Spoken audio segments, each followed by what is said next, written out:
Well, welcome to Let's Talk Tech. We're here for another month to give you some tips and tricks and some help on your technology. So with me today is Cheryl. Hi, Debbie. Cheryl. I know you always come prepared with questions that you hear around the village. So here I go. Here you go. I heard that you're going to have a new short segment every month about all things Apple, along with iPhone tips or updates. Hey, that sounds great.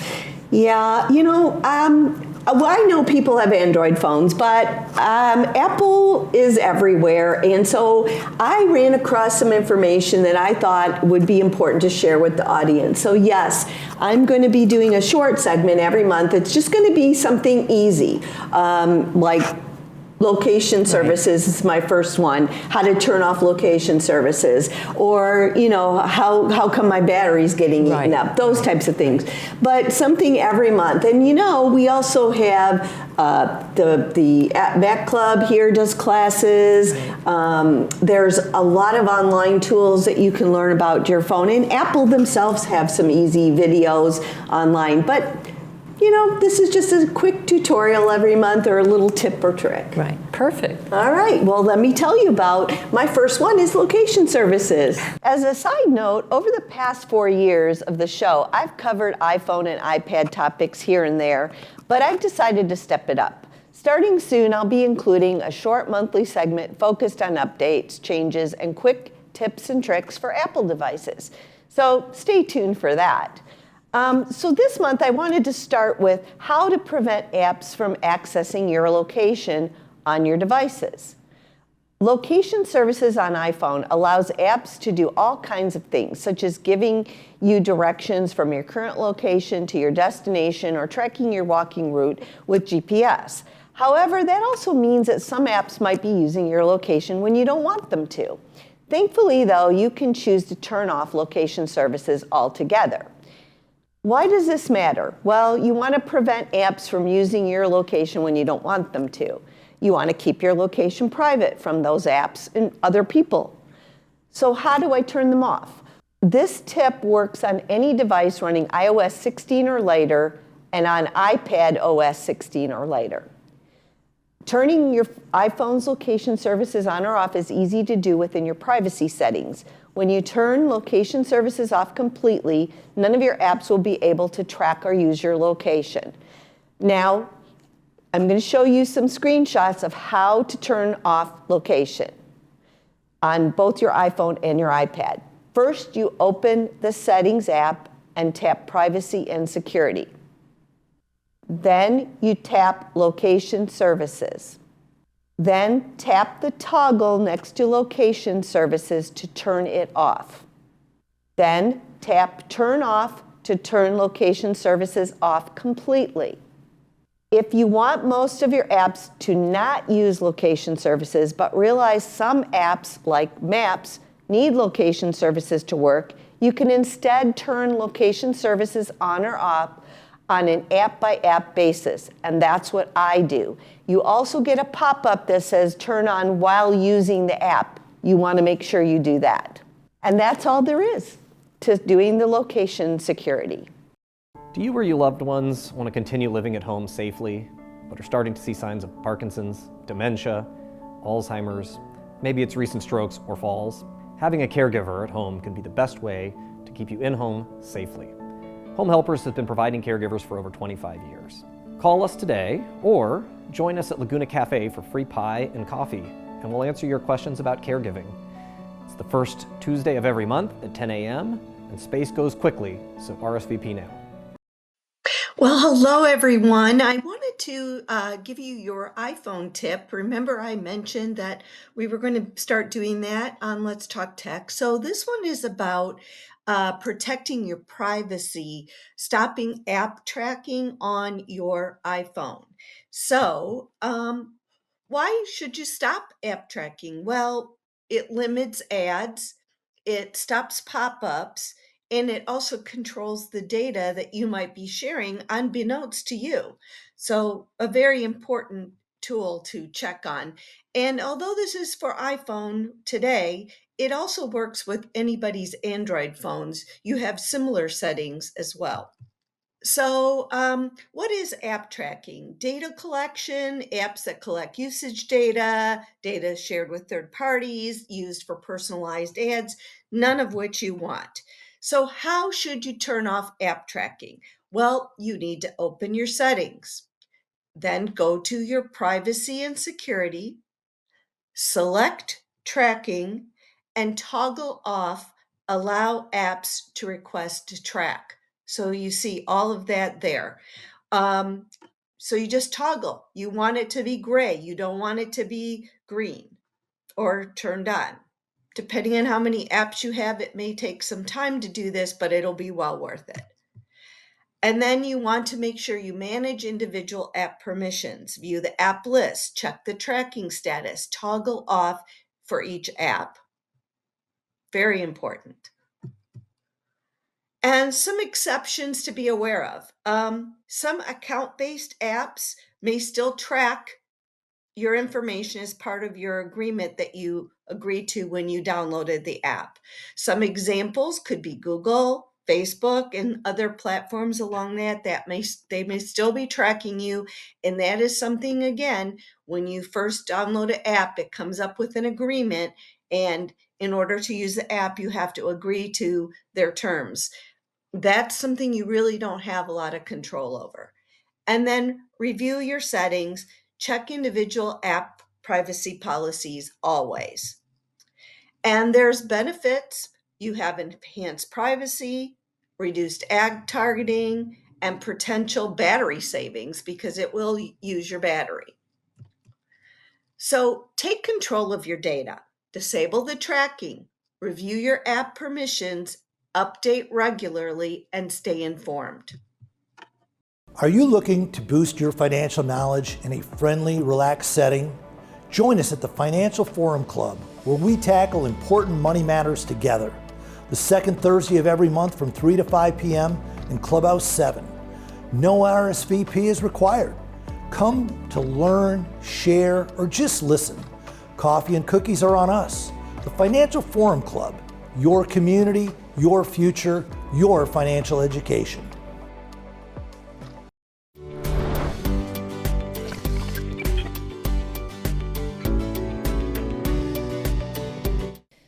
So we've been talking about possible changes in how your TV viewing will be delivered in the future here. So I wanted to talk about something you might have heard about but aren't quite sure how it works. It's called IPTV. It stands for Internet Protocol Television, which might sound fancy, but is really just a way to watch TV through the internet instead of through an antenna, cable, or satellite dish. Think of IPTV like streaming a show or movie online, but instead of just choosing from a library like Netflix or YouTube, you're tuning into live TV channels just like the ones you're used to now. The only difference is instead of coming through cables or airwaves, these channels are delivered to your screen over an internet connection. With IPTV, you get the convenience of watching your favorite shows, sports, or news wherever you have internet. Plus, many IPTV services let you rewind, pause, or record programs, so you don't miss a thing. All you need is a reliable, fast internet connection and a device like a smart TV, a tablet, or even a simple IPTV box, but I don't recommend that. And you could connect it to an older TV, but you know, I'm all about smart TVs. You should have one by now. It's all about making TV more flexible and accessible. So whether you're tech savvy or just learning the ropes, IPTV makes it easy to enjoy your favorite programs without needing to learn anything too complicated. It's TV, just smarter. So what are the advantages? It's flexible. It lets you watch TV shows, movies, and live events on various devices, such as your TV, your smartphone, tablet, computers, wherever you can access the internet. It has interactive features. You can pause, rewind, and record live TV, as well as access on-demand content, giving you more control over your viewing experience. It is fairly cost-effective. IPTV costs less than traditional TV packages because it doesn't require specialized infrastructure, just an existing internet connection. You can get a variety of content on IPTV. It offers vast selection of channels, including international options, niche programming, and exclusive content that you might not have available via another methodology. You can customize packages. You can often pick and choose specific channels or bundles, and that avoids paying for things that you don't watch. But there are disadvantages to it. It depends on internet. IPTV relies solely on an internet connection. So if you have an unstable or slow connection, it could lead to buffering, lower video quality, or interruptions in your viewing. And here's the real kicker, bandwidth usage. Streaming high-quality IPTV content uses a significant amount of internet bandwidth. This could cause issues if you have a data cap or if multiple devices are sharing the same connection. And I want to talk a little bit about this now because when the new system comes into the village, there will be no data caps, which means this will make it very seamless for you to watch. So there's something called latency too. Live events on IPTV, like sports, might have a slight delay compared to fiber or cable TV, which provides real-time broadcast. So, and setup complexity. For some users, setting up IPTV like the services, the apps, the devices could be a little complicated compared to just plug and play, picking up a regular TV remote. And you have a potential for service variability. Quality and reliability of IPTV services can vary depending on the provider, whereas regular cable services are typically more standardized and consistent. IPTV does offer flexibility, cost savings, and a range of features, making it a good choice for tech-savvy viewers who prioritize convenience and variety. Kind of the best of both worlds is to have a strong, fast internet service delivered via fiber and then use that to stream your TV channels. And stay tuned for a lot more information on these topics as I discuss it with Paul and you read about it in all of the communications here in the village. And we'll be right back. Technology is always moving forward, and sometimes we need to move with it. If you're a resident of Laguna Woods Village still using a ComLine or FEA email address, it might be time to make the switch. Services like Gmail offer more flexibility and convenience. Access your emails anytime, anywhere, whether you're on your phone, laptop, or tablet. Stay connected no matter where life takes you. Make the switch today and keep your inbox at your fingertips.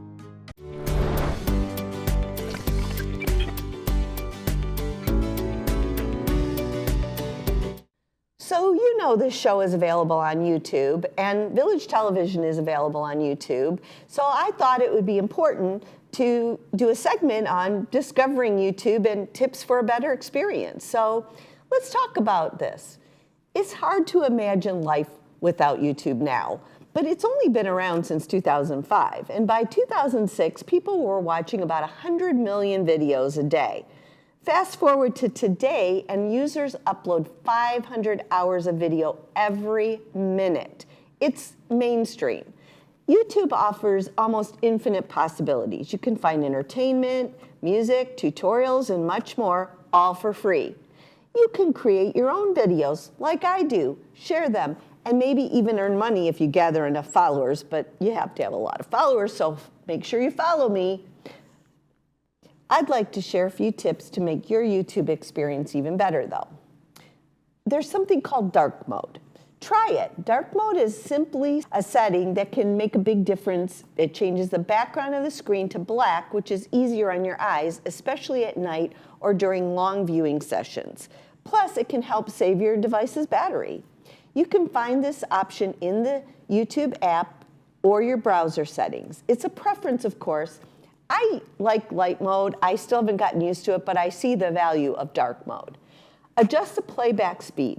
Ever feel like someone in his video is talking too fast or too slow? You can fix that. Click on that little gear icon below the video and you can speed it up or slow it down. This is great for skipping over long-winded explanations like mine or for taking your time with a step-by-step tutorial. This is important to make sure that you're understanding, and you can do it, again, even on mine. Turn on your subtitles. Sometimes it's hard to understand what people are saying in videos, accents, background noise, or just fast talking. Many YouTube videos offer subtitles to help. Look for the small button labeled CC next to the gear icon to turn them on. In my house, we use subtitles on everything from YouTube to all of our viewing. Use keyboard shortcuts. If you're watching YouTube on a computer, there are handy keyboard shortcuts to make things easier. Press spacebar to pause or to play. Use the arrow keys to skip forward or backwards for a few seconds. And press F for full screen. If the shortcuts don't work, just click on the video first to activate them. And here's some useful YouTube tips for your smart TV. Instinctively, YouTube is awesome on a large screen TV. The bigger display offers space for all the details, and you get comfy on the couch and relax while watching. I do it every night. These tips will make the video service even more fun on your smart TV than it could be now. Show or hide those subtitles if you don't want them. This is not the same as closed captioning, though. If you don't know how to show or hide subtitles for YouTube on your smart TV, it can be quite annoying. Fortunately, the function is very easy to access. To begin with, pause the video and press the up button on the TV remote control. Now select the settings, usually the far right cogwheel symbol. In the next window, select subtitles if they're available. So if you're having problems with playback, you can always hardwire it to an Ethernet cable. This is not just a tip for YouTube, but a useful solution to problems when streaming is jerky or clips are slow to load, and help with problems with Netflix and the like. So buffering, that little spinning wheel or slow video speed, is really an annoyance. And I noticed that with some apps, it doesn't even have anything to do with your internet speed. I mentioned Paramount because that to me is a big offender, but there are others. If you connect your smart TV to the internet via Wi-Fi, you sometimes have to deal with connection problems or slow data transfer depending on the distance to the router. That solution would be to hardwire an Ethernet cable from the router to the smart TV, and then the full bandwidth and unclouded video enjoyment is then typically available to you. But I want to mention, when we get faster internet, you should not have the problem connecting. And did you know that you can stream YouTube videos to your TV? Even though the most current smart TVs already have their own YouTube app, it's often not as convenient or as fast to use your smartphone. So it's better just to use your mobile phone and stream right from it. You connect your television to your home network, however you connect your phone now, and then you do the same with your smartphone. So the smart TV and your phone need to be on the same internet Wi-Fi connection. With some televisions, you have to pair both beforehand and use a code. You can usually find the option in your smart TV settings. If you open the YouTube app on your mobile phone, a streaming symbol will appear next to the magnifying glass because the application recognizes the television in the network. If you tap on it, the app wants to connect to it. And if you select the video, your TV will no longer serve as the playback device, but your mobile phone. On your smartphone, you can stop the video, read the comments, or adjust the volume. So all done from your phone, and it's streaming from your TV. And it's as easy as that. So give it a try. So now let's dive into something I think is worth talking about, touchscreens. Did you know that more than half of the nation's wealth is held by baby boomers? People between 60 and 78 years old. And there are 38 million Americans aged 65 and older. Yet, when you look at the workforce at most tech companies, it skews much younger. Their marketing aimed at people under 45. So it makes you wonder, don't Apple's employees have grandparents? Well, touchscreens, for example, can feel like an endless puzzle for those of us who didn't grow up swiping, pinching, and tapping. Think about the iPhone. To unlock it, you swipe up. To turn on Do Not Disturb, you swipe down. But not too hard, because if you do, you'll accidentally open another menu. Want to move an app? Swipe sideways, press on it. One wrong move, and suddenly you're in a place you didn't need to be. None of this comes with a manual. You just have to figure it out by trial and error. Now imagine picking up a device like this for the first time. Your hands might be a little unsteady, you miss the tactile feedback of a keyboard, and you're thinking, is there an easier way to learn this?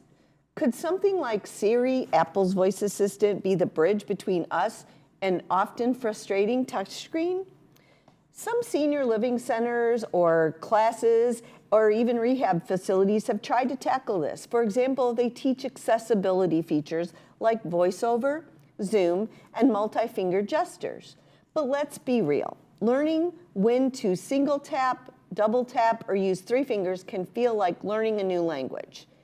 Other communities of older adults rely on staff to help, but even then, mastering a touchscreen can still feel overwhelming. To their credit, Apple is starting to take steps to make things easier. In 2024, they introduced a feature called Assistive Access, a streamlined interface designed to simplify navigation for people with cognitive disabilities. It's a good start, but it doesn't fully address the unique challenges that we all face. Apple has long positioned itself as a leader in accessibility, calling it a human right. And with tools like an upgraded Siri and AI-powered features in the new operating system, there is a lot of potential. Voice technology in particular could be a game changer, permitting people to bypass complex gestures and get things done with simple voice commands. Look, Apple's accessibility efforts are commendable. They often lump older adults, though, into broader categories like cognitive disabilities instead of treating them individually. That's a missed opportunity for sure, not just from Apple, but from any technology manufacturers. Older adults need tailored resolutions, whether it's a more streamlined interface, better voice controls, or even training resources for yourself or your caregivers that can bridge that inequality. Older adults are a market with serious purchasing power. If Apple or any manufacturer truly believes that accessibility is a human right, then it's time for them to include seniors in their vision. Touchscreens might never be as intuitive as we want them to be, but there is hope. With persistent innovation in voice technology and AI and better instruction, our devices can become tools for empowerment and not sources of frustration. So to that point, I want to mention there are classes, both online and in person. There are services, concierge services. I've talked about them on the show. There's no sense of being frustrated. Help is a click away. And we'll be right back. Celebrating 65. Exciting until you wonder, should I apply for Medicare? If so, how? But I'm still working. What is Medicare Part A, Part B, C, D? Are there penalties involved? We make it easier for you. We discuss the pros, cons, and myths. Call 1-888-225-6468. We help you understand, enroll, and use your benefits so you can go back to doing the things you love.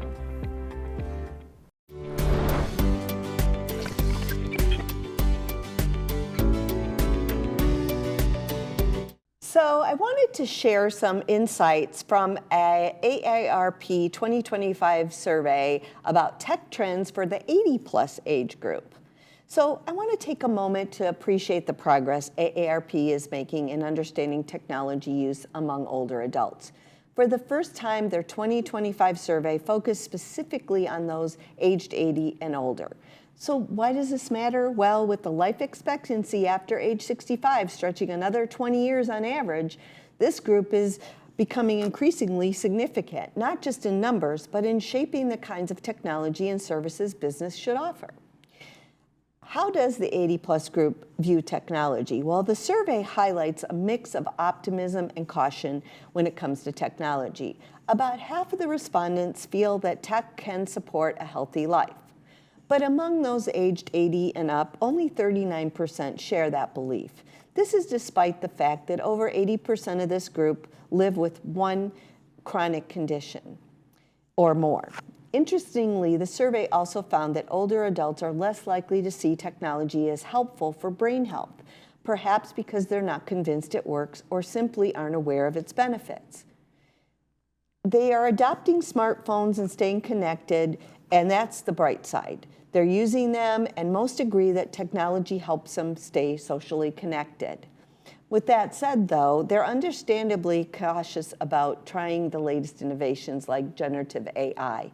Many prefer to wait and see until these technologies are proven, but I think that's happening more every day.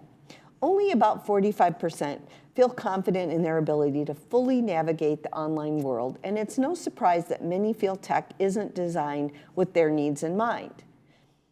So there are opportunities to improve tech for older adults. The survey is a wake-up call for tech designers and businesses. Think about it. How often are people in their 80s included in the design or testing of devices like smartphones, tablets, or even something as simple as a TV remote?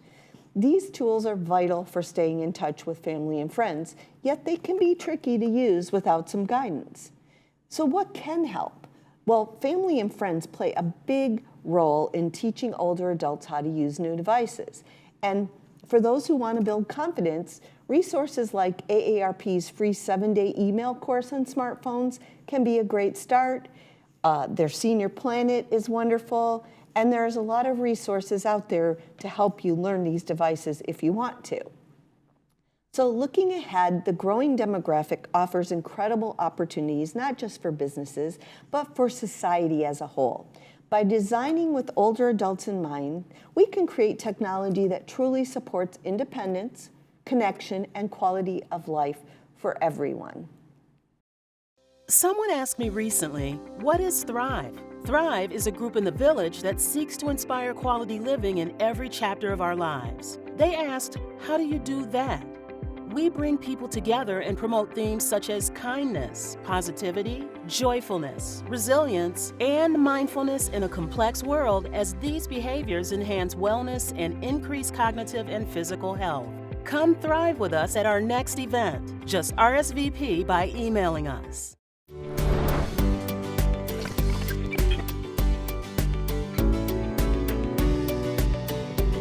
Well, believe it or not, we've come to another end of the episode. I'm always so sad when it's over, but I appreciate you tuning in today. And remember, if you have questions, please email me at talktech949@gmail.com, and I would be more than happy to answer your questions. Just let me know. And remember, think before you click and be kind when posting online. And thank you for tuning in.